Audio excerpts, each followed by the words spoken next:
Bismillahirrahmanirrahim. Rukhsah kemudahan dari Allah dalam beribadah kepadanya.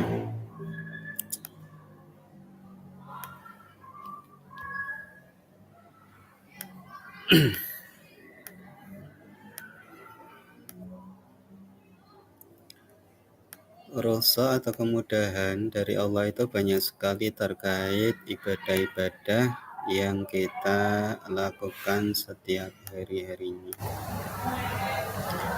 Kemudian pada bulan Ramadan yaitu terkait dengan kemudahan pembayaran zakat. Bagi setiap muslim, zakat merupakan kewajiban. Di samping itu, zakat berfungsi sebagai pembersih diri dan harta. Orang yang menunaikan zakat selain melaksanakan perintah, ia pun berupaya untuk menyucikan dirinya sendiri dan hartanya. Kemudian, selain itu, zakat mempunyai fungsi sosial. Kenapa? Karena bisa membantu masyarakat yang kurang mampu, di antaranya adalah fakir dan miskin. Juga bisa membantu masyarakat kelompok lain sesuai dengan ketentuan syariat. Seperti halnya pada sholat dan puasa, pada zakat juga terdapat beberapa keringanan. Nah, keringanan itu apa saja? Yang pertama adalah zakat fitrah dapat dibayar dengan uang. Zakat fitrah sendiri dibayarkan oleh jenis makanan pokok langsung seperti beras. Nah, untuk memperingan proses pembayarannya, zakat dapat dibayarkan dengan uang yang seharga dengan makanan pokok tersebut. Yang kedua, pembayaran zakat dilakukan oleh pemilik zakat. Untuk kemudahan teknis pembayarannya, seseorang dapat mewakilkan pembayarannya zakat pada orang lain. Nah, itu merupakan keringanan atau rukhsah dalam pembayaran zakat. Kemudian yang ketiga itu adalah pembayaran zakat fitrah, yang mana mempunyai tujuan untuk membahagiakan fakir miskin pada saat hari raya. Namun demikian, pembayarannya bisa dilakukan beberapa hari sebelum Idul Fitri. Nah, tentunya kita tahu Majelis Ulama Indonesia itu memberikan saran kepada umat muslim untuk mendahulukan zakat fitrah, terutama pada saat situasi pandemi. Hal ini selain berkaitan dengan manfaat sosial, juga mempermudah pembayaran zakat bagi orang yang wajib zakat. Nah, itulah terkait dengan rukhsah kemudahan dalam melaksanakan ibadah berupa zakat fitrah. Kemudian ada lagi rukhsah ibadah yang di dalamnya mendapatkan keringanan dalam melaksanakan, yaitu kondisi yang dimudahkan dalam haji. Haji merupakan napak tilas sejarah Nabi Ibrahim dan keluarganya di masa lalu. Semua ritual ibadah haji memiliki hikmah. Haji mabrur merupakan harapan semua jamaah haji. Mereka berupaya mengubah tingkah laku menjadi lebih baik setelah kembali ke daerah asalnya. Ibadah haji terkesan berat untuk dilaksanakan, namun di dalamnya dapat ditemukan keringanan. Nah, keringanannya apa saja? Yang pertama adalah ibadah haji diperuntukkan hanya bagi orang yang mampu. Ibadah haji sendiri merupakan rukun Islam yang kelima, yang pelaksanaannya tidak diwajibkan kecuali hanya kepada mereka yang mampu.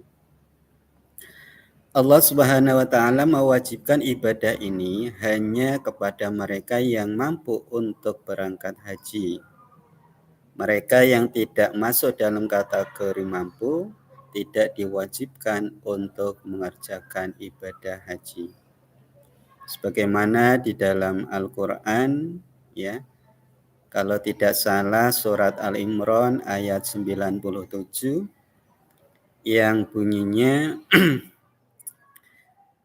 A'udzu billahi minasyaitonir rajim. Fihi ayatum bayyinatum maqamu Ibrahim wa man dakhalahu kana amina.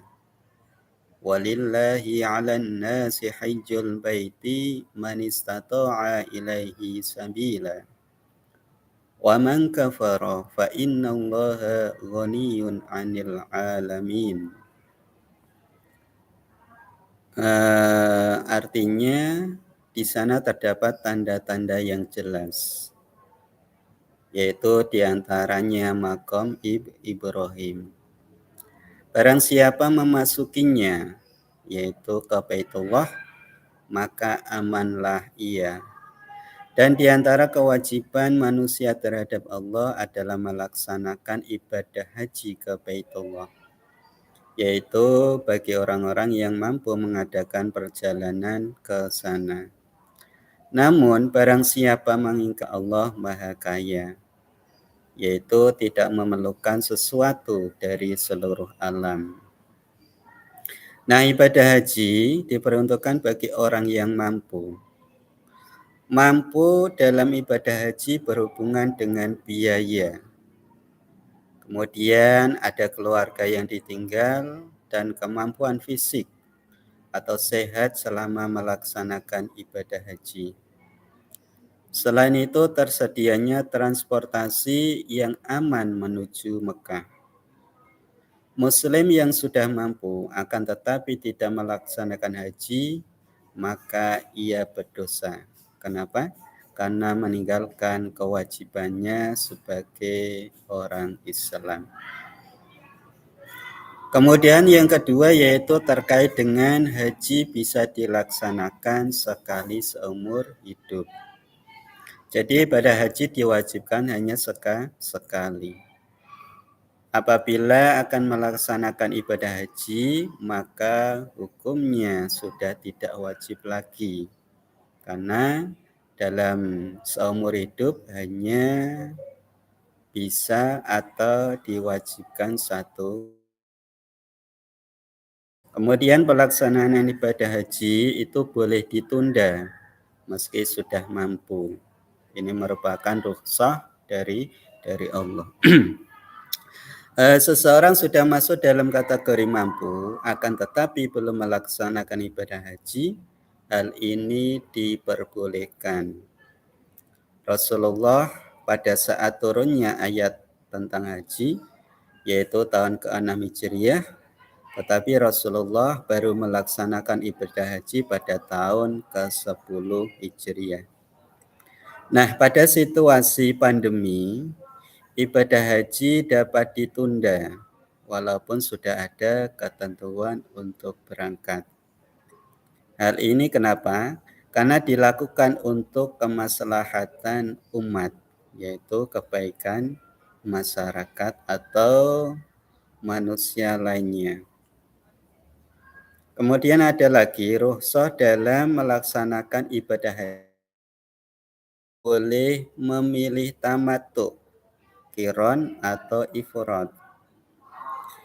Ibadah haji dipandang berat karena harus meninggalkan tanah air dalam jarak yang jauh dengan waktu yang lama. Akan tetapi di balik itu terdapat kemudahan yang diperoleh. Tata cara pelaksanaan ibadah haji memberikan pilihan dan keringanan bagi jamaah haji, yaitu meliputi ifrad. Apa itu ifrad? Ifrad merupakan haji yang dikerjakan terlebih dahulu, kemudian umroh. Ya, ini haji dulu, kemudian melaksanakan umroh. Itu namanya ifrad. Kemudian tamatu. Tamatu itu adalah umroh dikerjakan terlebih dahulu, kemudian melakukan haji. Yang ketiga yaitu kiron. Kiron itu adalah haji dan umroh dilaksanakan secara bersamaan. Itu cara melaksanakan ibadah haji. Boleh memilih antara tamatu, kiron, atau ifrad. Pelaksanaan ibadah haji itu boleh dikerjakan oleh orang lain. Kita sering mendengar istilah badal haji atau al-hajj al-ghair. Al-hajj anil ghair, ya. Melakukan ibadah haji untuk orang lain, ibadah yang bisa diwakilkan, ya, oleh orang lain umumnya adalah ibadah yang bersifat muamalah atau setidaknya bernuansa materi. Ibadah haji bisa diwakilkan meski orangnya masih hidup. Misalnya, karena sudah tua atau dalam keadaan sakit. Ibadah haji itu dikerjakan oleh orang yang mewakilinya, oleh orang lain yang mewakilinya. Melontar jumrah itu pun bisa diwakilkan orang lain, kecuali wukuf di Arafah, ya, yang memang harus dikerjakan sendiri. Kemudian ada lagi pembayaran dam boleh digantikan dengan puasa. Pembayaran dam itu dalam ibadah haji dengan menyembelih kambing dapat diganti dengan puasa 3 hari di tanah suci dan 7 hari di tanah air. Orang yang melaksanakan tamatu dan kiron terkena kewajiban membayar dam.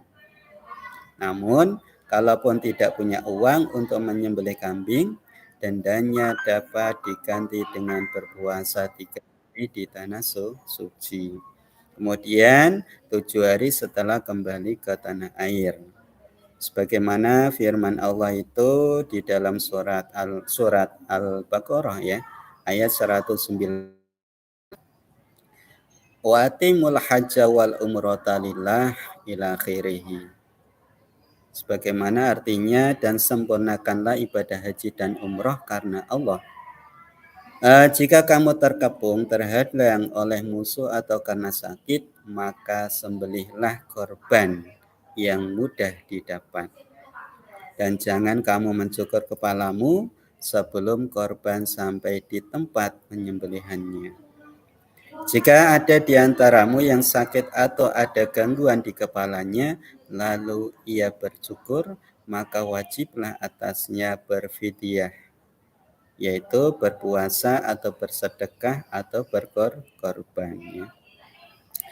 Apabila kamu telah merasa aman, maka bagi siapa yang ingin mengerjakan umroh sebelum haji di dalam bulan haji, wajiblah ia menyembelih korban yang mudah didapat. Tetapi jika ia tidak menemukan binatang korban atau tidak mampu, maka wajib berpuasa 3 hari dalam masa haji dan 7 hari apabila kamu telah pulang kembali. Itulah 10 hari yang sempurna. Demikian itu, kewajiban membayar fidyah bagi orang yang keluarganya tidak berada di sekitar Masjidil Haram, orang-orang yang bukan penduduk kota Mekah, dan bertakwalah kepada Allah, dan ketahuilah bahwa Allah sangat keras siksaannya. Ini merupakan Quran Surat Al-Baqarah ayat 196. Kemudian kemudahan lagi, tidak bermalam di Mina. Bermalam di Mina itu melontar jumroh bukan termasuk rukun haji, melainkan wajib haji. Melontar jumroh boleh tidak dikerjakan asalkan membayar dam. Nabi memberikan banyak keringanan kepada para sahabat yang tidak bisa ikut bermalam ketika di Mina atau di Muzdalifah. Bahkan yang rukun sekalipun, yaitu wukuf di Arafah pada tanggal 9 Dzulhijjah, itu pun tidak harus dilakukan sejak pagi sampai malam. Yang penting, seseorang sudah berada di Arafah walaupun hanya sesaat. Sudah dianggap sah. Namun, Nabi sendiri pernah bersabda bahwa haji itu adalah berada di Arafah. Orang yang sedang sakit parah tetap bisa dianggap sudah berhaji asalkan sempat singgah di Arafah, walaupun hanya sekedar beberapa menit. Lalu dikembalikan lagi ke rumah sakitnya. Itu terkait dengan rukhsah, kemudahan dari Allah. Ada lagi rukhsah ibadah lain yang berpahala setara dengan melaksanakan ibadah haji, yaitu Allah melimpahkan kasih sayang yang dengan memberikan pahala berlipat ganda. Allah juga menyediakan pahala yang besar untuk ibadah yang terlihat kecil dan mudah. Itulah terkait dengan rukhsah kemudahan dalam beribadah kepada Allah. Mudah-mudahan bisa dipahami, dimengerti, dan bisa diamalkan, dan kita bisa menjalankan ibadah sesuai dengan kemampuan, kesanggupan, dan bisa melaksanakan rukhsah yang diberikan oleh Allah Subhanahu wa taala. Mudah-mudahan bermanfaat. Kiranya akhir kata wal afu minkum. Wassalamualaikum warahmatullahi wabarakatuh.